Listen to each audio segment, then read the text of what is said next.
Hey comic book fans, your pal David here to give you guys another edition of the Comic Fix. Now this is part 2 of this week in reviews. In my previous video I did some reviews of Scarlet Spider, issue number 8. Fantastic Four, issue number 609. Lords of Nightmares, issue number 3. Punk Rock Jesus, issue number 2. And finally, The Creep, issue number 0. So if any of those books entice you, I have a link to those reviews below. So now on to this edition of reviews. The first one off is XMen Legacy, issue number 271. And the reason why I picked this book up is because I noticed right on the title there was no AVX on there. So I thought, this was a pretty cool jumping on point. Because I was not reading AVX, so I did not have any intention of picking up any AVX tie-ins. In this story, we find Rogue. She is on an alien planet. How she got there, I don't know. But I do think it has something to do with the AVX event that's happening in Marvel. So she finds herself on this mysterious island, or world, and she notices that there's a war going on. She does get into the battle. Well, the battle basically came to her. She's fighting her way through, but there's a twist. She has the powers of Miss Marvel. At any time, the powers can disappear and she's back to her normal self. Now, one of the sides notices her with these amazing powers and tells her, I can get you home, but you have to be on my side and help us win this war. Now, will she get back home before her powers dissipate and she's just a regular human being? Well, you just have to read the book. Now on to the positives and negatives about this book. I'm going to first go on the positive. There were some very funny points in this book, which I'm not going to ruin, but there were some really cool scenes in there where you got her in some situations that you just kind of got a little chuckle out of. But that's really it. Besides it being not tied into this AVX event, that's basically about it. The bad parts about this book is that the story is very predictable, and the art in here is very bland. There's no point in there where you get these wow scenes. And also, the way that the artist draws Rogue at points, you really don't see her as Rogue anymore. She looks like a different character altogether.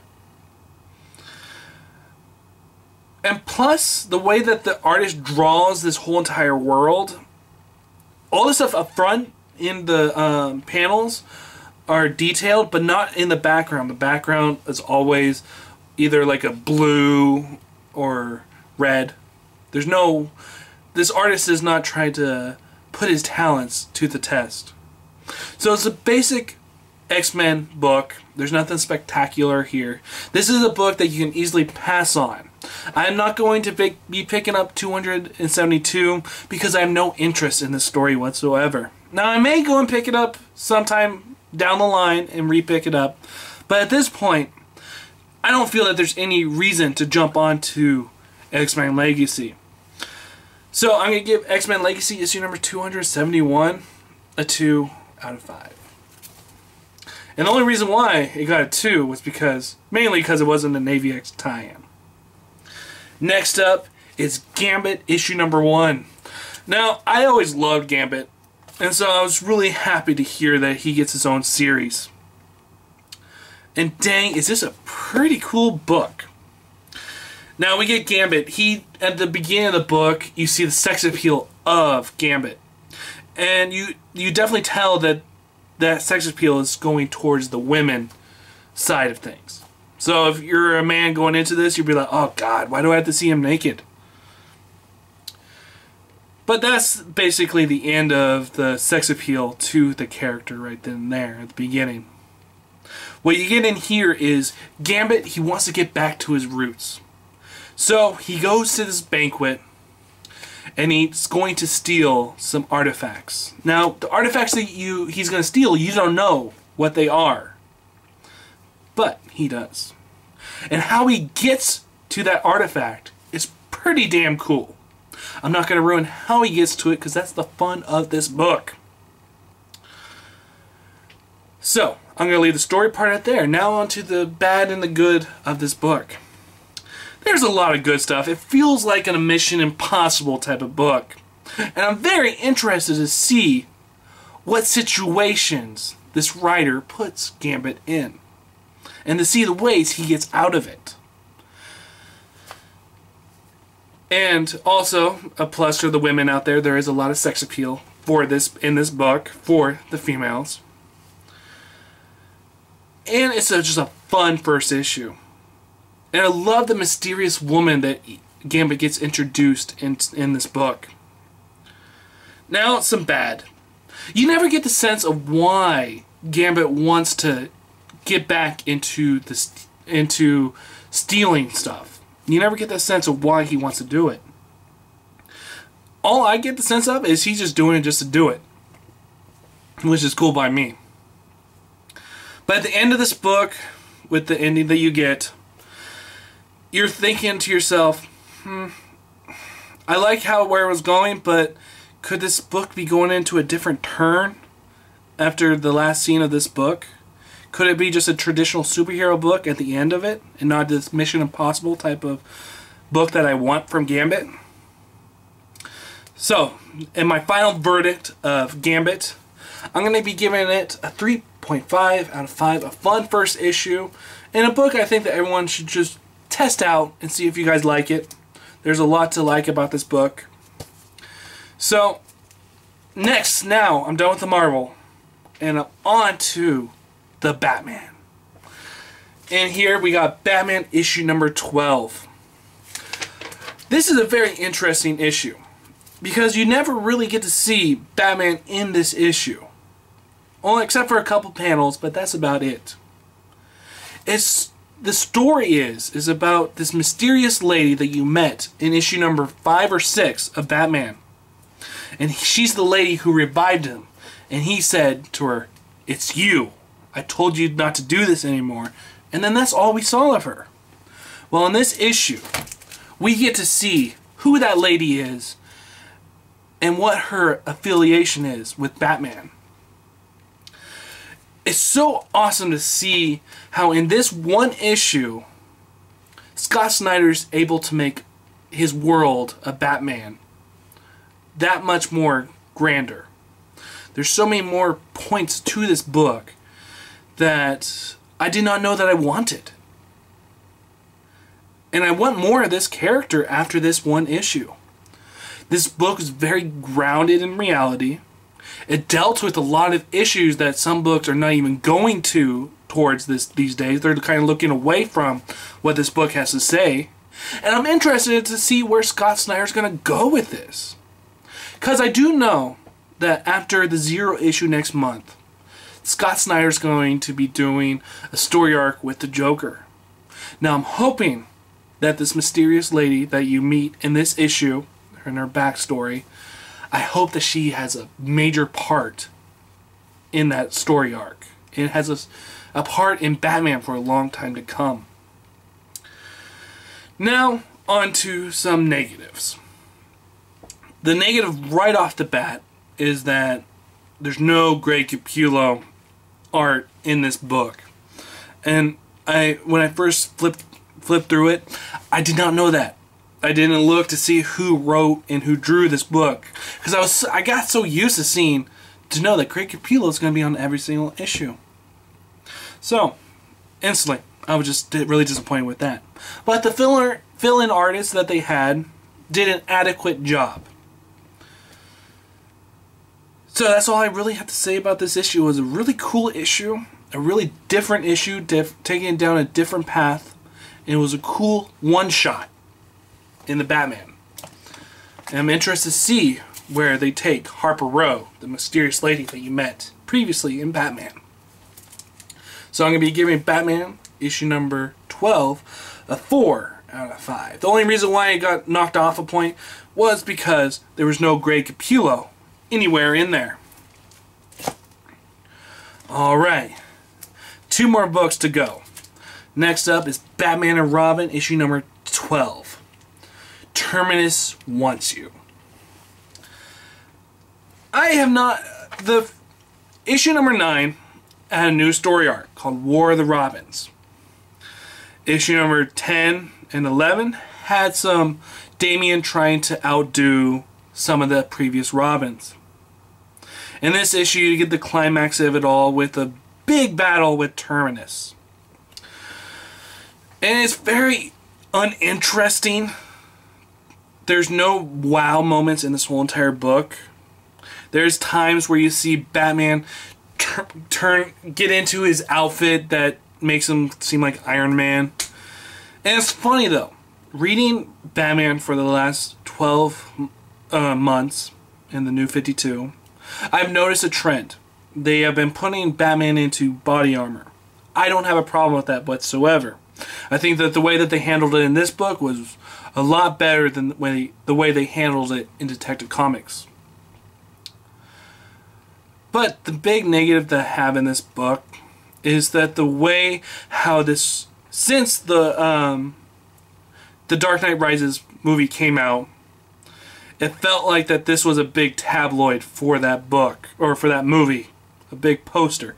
Because in issue number 11, when Terminus goes and sets off bombs all over Gotham, and the bombs turn into the logo of the Bat, and you see all the flames and the logo of the Bat. It's the same flames and the logo of the Bat that you've seen in the commercials for The Dark Knight Rises. So instantly I was just like, God, I can't stand this. You know, I don't need this thing to be a commercial for that movie, even though the movie was great. And then this issue, the ending is exactly like the ending that you saw in The Dark Knight Rises.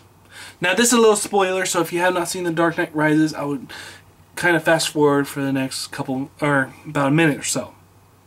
So in here you see a nuke that Terminus has let loose, or it's like a warhead, and Batman in his mech suit goes and stops the warhead in the middle of the water. Everyone thinks that Batman's dead, and you see this grand picture of all the Robins together being like, oh God, is this really it? And I was just like, wow, I have seen this before in a movie somewhere. Huh. I did not like that whatsoever. So now I'm back on with the story. So if you're one of those people that had to fast forward because you haven't seen The Dark Knight Rises, I would suggest you go do so. I would suggest you turn this video off and go and watch that damn movie because it's awesome. Now back to this book. There was one really great moment in there with a Nightwing and the current Robin, where we're just like on an aw moment. But that's about it. I did not really enjoy this book whatsoever, and hopefully this book will start to get back on track, because I think that this book has lost its way after the first arc ended. So with that being said, I'm going to give Batman and Robin issue number 12 a 2 out of 5. Now on to a book that surprised the hell out of me, and that is Batgirl issue number 12. We start out the issue with a great fight scene between Batwoman and Batgirl. I mean, it was just awesome brawl. And to see how much better Batwoman is than Batgirl. And to see how Batgirl, when she's fighting Batwoman, Batgirl thinks to herself, ah, she's not a good fighter, she's never been a good fighter, but to see how much Batwoman has improved since then. After all that subsides, they all team up together to stop the new threat in the Batwoman or Batgirl books. The enemy is called Nightfall. They call themselves superheroes who will take regular car thieves and basically torture them and kill them, and that's why they think that their justice is at. So it's up to Batgirl and Batwoman and the detective that's been in the story since issue number 1 to come together to stop these villains. And that's where this book is just great, because you see some backstory about these villains, and you just get more personal, you can see why they're doing what they're doing, and to see how they have been wronged and how they're dealing with it. Just really good things. You actually feel sorry for the villains, which I love. But you know that what they're doing is so wrong. And then to see how Gail Simone, I have thought since Gail Simone started this series, is that she never had a grab on the series. That it did not feel like the best work that she's been doing. Ever since she's left, or the Secret Six got canceled, she went on to this book. Never felt like she had a grasp on the series. But with this issue, it feels like she got the grasp on with who Batgirl is, and the voice for Batgirl, and a villain that she can actually fight, and you feel something for there. There's some tension there. So that's great to see Gail Simone back on the top of her game. And then to see the awesome art in this book. I mean, I was just going through it, and I was just blown away by the art. Especially some of the splash pages. It's just, oh my god, so freaking gorgeous. And it's like that throughout the whole entire book. I mean, it's one of the most fun I've had in a book for a very long time. And the great thing about it was that I was so surprised about that.